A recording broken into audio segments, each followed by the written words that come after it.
Hello and welcome along to After Effects Basics with your host Robert Smith. In this part 4 of creating a kinetic typography scene, we're going to add some more types, so let's kick in. Okay, now what we've got here so far, the first 3 videos, we created this, we set the type, we got it swinging with some animation in 3D layers, and it's ready to be incorporated into another composition. So let's do that. So I'm going to make a new composition, Apple N, Control N, 1280 by 720, 25 frames per second, and 1 minute long. Exactly the same as the last composition we made.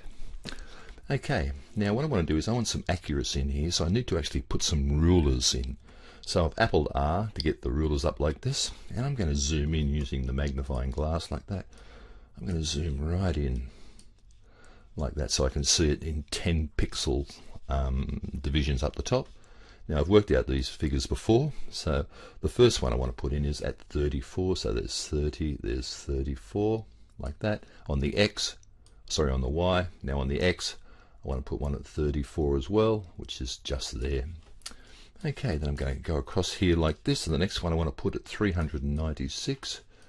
So let's go and find 396, there it is there. 396. Like that. Next one is 410. So I'm just clicking and dragging that out to 410 like that. Now I'm going across, I'm going to 658 is where I'm looking for the next one. 658 like that. Very nice. Next one 680 here like that. And then I'm going to get off that tool, zoom back out again a little bit. 680. Now the last one I want to put in is 1246. I'm just holding the space bar down and dragging to the left, so I can just drag across the actual composition window like that. So I'm looking for 1246, and there it is there. So I'm just going to grab that. 1245, 1246 like that. Perfect. Now I'm going to zoom back out, Apple minus, have a look what we've got. Actually, I might use the old trick of fit to window, or fit up to 100% like that. Now what I've just done there is set out a grid for my for laying this out. So let's put that into practice. Now the first thing I'm going to do is grab the first composition I made, this one here, and drag it straight onto this composition, into the new one. And it should do exactly what it did in the last composition, just like that. Very nice indeed. Okay, what we want to do at about 5 seconds in, we want to animate that out of the scene, or into a must-lets prominent position, if you like. So here I am at 5 seconds, and I'm going to open up my transform functions for this layer, position, scale, and rotation. Actually, before I do that, it's always a good idea, before you make your keyframes, is to put your anchor point in the right spot. And to do that, I'm just going to hold down the Y key and click on my anchor point here and drag it right down to the bottom corner like that, so it'll rotate around this point down here. Now I'll put in my position, scale, and rotation keyframes, move along a little bit like that, and in the rotation I'm going to type in -90 like that, which rotates it to the left, and it's standing upright like that. So also in the position, what I'm going to do is actually the scale, I might just scale that down, or I might move it actually to here, and then scale it down so it fits between those two guidelines. And then I'm just going to move it up, right up to the top up here, like that. Very nice. Let's have a look what that looks like. So for 5 seconds it should do its thing, and then it should rotate up to the top left hand corner. Exactly what we want. That's fantastic. Now that's far too slow, so we're going to grab those keyframes and drag those to the left. And we'll select all of those keyframes with a marquee and go to Keyframe Assistant, Easy Ease In. So let's have a look at that. Does its thing. Very nice indeed. And then goes over there. And I reckon that's taking too long, so I'm going to grab all those keyframes, and 5 seconds was too long. So I'm going to drag that and put that over there like that. That'll last. We've all read what that says, and away it goes up into the corner. That's exactly what we want.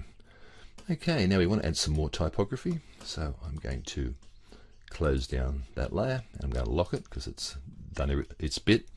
Now I'm going to set the word likes like I did before, and I'm going to make it 361 point. It's being a bit fussy, isn't it, really? But I've worked these numbers out before. And what is it? It's 362. Make sure you select it before you change. So 361 is what we want. Okay, now I'm going to rotate it around the bottom left-hand corner where the anchor point is. So I'm going to go to this layer, press R for rotation, and 90 degrees clockwise. So it goes like that. And then I'm going to put it into position. Look at that, fits perfectly. Worked that out before. I'm going to do the same thing I did before with the mask. At about this point here, I'm going to place a mask. I'm going to turn this bottom layer off because it's getting in the way, so I can't see it. So I'm going to go back to the start of this layer like that. Make sure I've got it selected and draw a mask over the top like this. Okay, let's twirl down our mask options over here. And what I'm going to do at the start like this, I'm going to give it a mask path keyframe like that. And then go back to my pointer tool.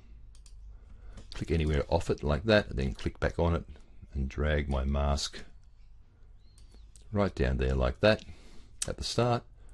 And then after a little while, maybe 1 second like this, I'll just grab that and open it back up again like this.